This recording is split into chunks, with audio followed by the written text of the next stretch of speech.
colleagues that put that should be. together. I hope that Morgan not being named on Team Canada lights a fire under him.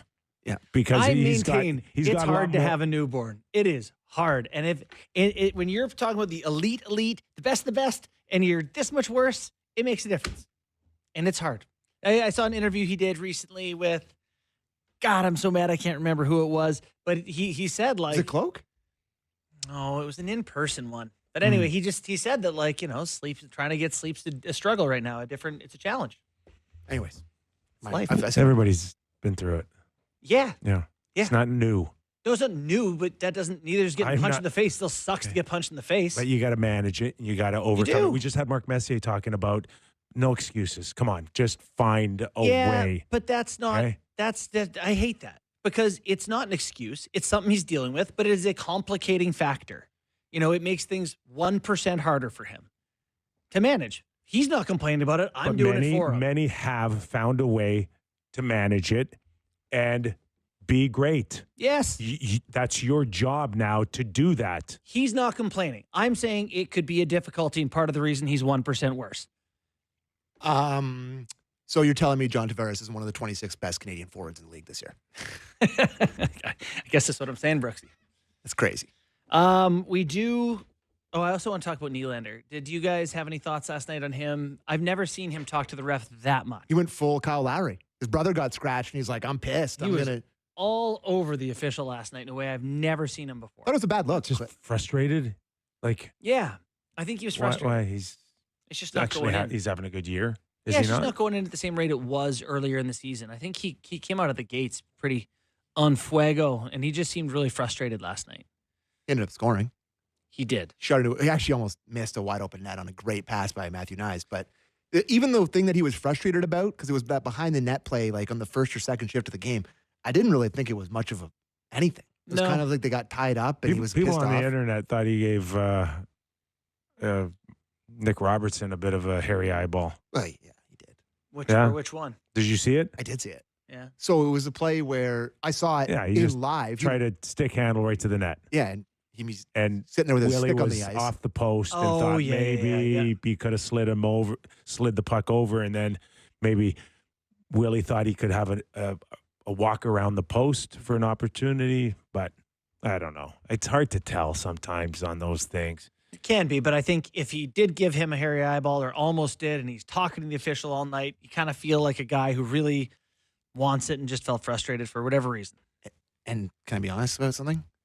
You should pass it to Willie. Yeah, Well, that's not the first time when he should have passed it to Willie. Thinking of the 2-on-1 the other day, Yes. yeah. Are you the one With that's Willie opening up. Yeah. we do so? I think it was you that was talking about how Robertson. It's just like hockey to him is called Nick Robertson, Yeah.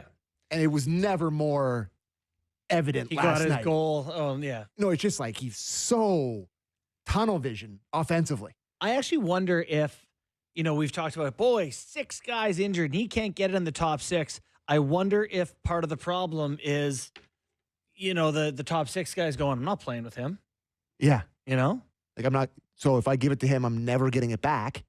Like I would rather not. Like it's like the anti-Marner situation where the puck's going to land on your stick in the sweet spot every time, or you're going to watch Robertson shoot it into a goalie's chest. Right. So, Yeah. Anyways. Nashville did manage to score the first goal, which was crazy, but that would have been a goal if Samsonov was in the net last year. We would have been like, click. I'm not even watching the rest of this game. Was it the shorthanded one you're talking about where Wall got a little piece of it? He made such a great save there. Yeah. But the goal the first goal, the now first I see, goal. I see. Yeah, off the, like weirdest bounce you could ever see. weirdest. Oh, that one. Yeah, sorry. Yeah, the Marchessault one was insane. I don't even know. Like none of the replays showed how the puck got there for the longest time. I was trying to figure out what happened. That is the most bizarre bounce I think I've ever seen. And credit to Marchessault for skating to the goal. Like he picked it up immediately, But that's skated what on you're the goal. supposed to do. For sure. You but cannot give credit to somebody that's supposed to go to the net. he did it. But I mean, Yeah. like he shot it hits the end glass. Skating into the blue paint like isn't exactly what you're going to do. Calling Berube a genius last night for putting 34 and 16. You're supposed to go to the net, Sammy. That's what you're supposed to do. And he's making $6 million. Yeah. I thought it was a good play by him. Followed up it. Yes. And he batted it in out of midair, and it was pretty much their only good moment. Joseph Wall now 6-0-0 his last 6 starts. Mm-hmm. Can't go wrong. Pick a goalie on the Leafs to play. Can't go wrong. Kind of looking pretty good here. I imagine they'll both get in on the Friday and the Saturday of the back-to-back here. It's Friday, Saturday, right? Yep. Yeah. Washington on Friday night, and then Saturday night in Pittsburgh to play the all of a sudden red-hot Penguins. I think they've won 4 or 5 in a row here now, so they're getting hot. Oh, I watched them lose a 4-1 lead the other night to Florida like it was nothing. They won it in overtime. Good on them for the 2 points, but it wasn't pretty to hold on. You know, curious to see what the Penguins end up doing here. You know, I mean, the Penguins have beaten some good teams here in the last little bit. They beat the Canucks, who are good. They beat the Florida Panthers, who Kipper just made fun of them for. Beat the Flames, beat the Bruins. Some decent wins in there. Anyways. Yeah. No, not bad. But like you hear they're interested in like Nils Höglander. You know, it's that's like the most dubious player of all time. You're gonna go get another 5'10" guy who scores 20 goals. That'd be great. But they're they're trying to figure it out there. Mostly they just need goaltending, like so many teams, right? Yes, sir. Anyways, it is really, again, I'll say it like I said yesterday, without Kipper giving me the hairy eyeball. It's great. The Leafs goaltending is making me feel very different. Yeah. You know, it's just another night where, you know, it wasn't even his best night. Like, he made some great saves, but it's their standard is their standard of okay is so much higher than I'm used to seeing ever for Leafs goaltending. And I just think it's the one thing that stands out for me. It looks like it's never been easier. Like just to get through to the wins. To be a goalie for the Leafs. Oh, to be a goalie. No, to be a goalie for the Leafs. When there's a level of predictability on guys not gambling or losing positioning, the number of block shots that I continue to get, it's got to be nice, a feeling for both those goalies right now. Yeah, waking up today, the Leafs, hottest team in the NHL, 8 wins in the last 10 games. Also, in the past, they were struggling with regulation wins, overtime wins or whatever. One of the top teams league-wide there. They're 2 points up in the Atlantic Division over Florida with a game in hand on them.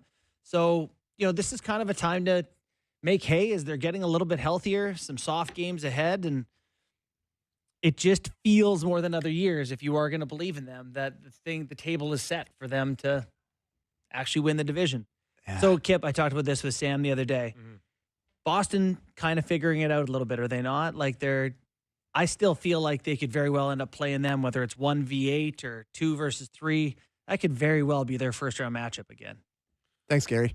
Just doesn't seem like, and again, we talk about blown leads. How about Buffalo the other night? Oh my God. Yeah. Like, oh my God. There's reporters now calling for like somebody get fired there, somebody get traded, somebody get sent down. Yeah. That's how bad it is. Watching them blow a 4-0 lead to Colorado the other night. But Sabres, Red Wings tonight, Detroit and Ottawa. Like, if you want to talk about almost a must-win for the Ottawa Senators, talk about that. But just to kind of bring it around full circle here, yeah, Boston seems to be like they're gonna be 4 coming out of the Atlantic. Yeah, it does feel like there are. I guess it's, for me, the Bruins they've kind of changed a little bit since they moved on from Montgomery. A little bit lower event, a little bit. I think they'll make goaltending a little bit easier as a team. And then, you know, if you get into a playoff series with them, they're still going to have Swayman who can get hot. They're still going to have McAvoy and Pasternak. And, you know, you got to slay the dragon sometimes to get to the bottom four. Bottom 4 teams in the Atlantic by points percentage: Buffalo, Detroit, Ottawa, Montreal. Okay, your Atlantic Division. Fast Leaf hour. We're not even halfway through. We got National next. David Amber, studio host, Hockey Night in Canada, NHL Network on Sportsnet, is next. Stick around. The Toronto Maple Leafs may be taking a new approach to salary management, which could directly impact Mitch Marner's contract negotiations. During Kyle Dubas' tenure as general manager, the team didn't hesitate to spend heavily, and this trend began with a 6-year extension signed by Marner in 2019. At the time, Marner's $10.9 million annual cap hit set the market for superstar wingers, surpassing comparable players like Mikko Rantanen of the Colorado Avalanche, who signed a 6-year deal with a $9.25 million annual cap hit. Now, however, times seem to be changing. TSN's Pierre LeBrun recently reported that the Maple Leafs have implemented an internal salary cap, aiming to ensure no player earns more than captain Auston Matthews, who signed a 4-year extension worth $13.25 million per season in August 2023. The team's primary concern revolves around Marner's agent, Darren Ferris, who, according to LeBrun, might push for a percentage of the total salary cap instead of a fixed dollar amount. This could result in Marner's cap hit exceeding Matthews' $13.25 million, conflicting with the Leafs' new financial strategy. Ferris is known for driving negotiations to the limit, often taking his clients to free agency.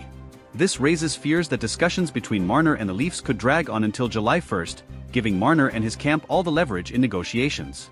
Another complicating factor is the rising market. LeBrun noted that Mikko Rantanen believes he could secure $14 million per season as a free agent. This sparks the question, could Marner demand even more?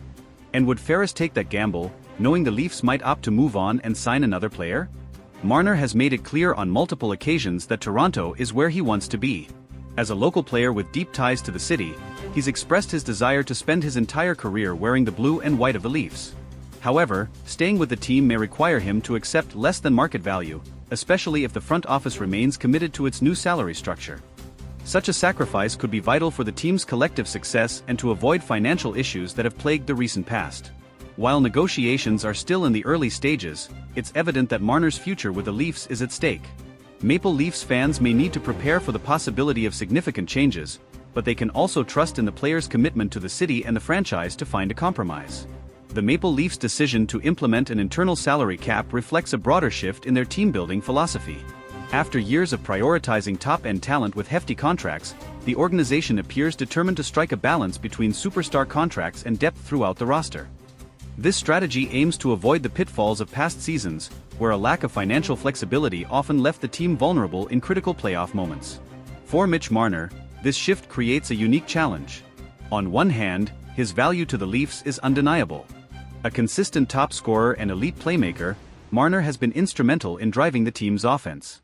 On the other hand, his ability to command a salary that rivals or exceeds Auston Matthews could put the Leafs in a difficult position, especially with a potential need to strengthen other areas of the roster. As the 2023-24 season progresses, the Leafs must weigh the potential consequences of sticking to their cap philosophy. Losing a homegrown talent like Marner would undoubtedly sting for fans and the organization alike. However, allowing one player to dictate financial terms beyond the team's structure could hinder long-term success and force painful sacrifices elsewhere. Adding to the complexity is the looming free agency of William Nylander.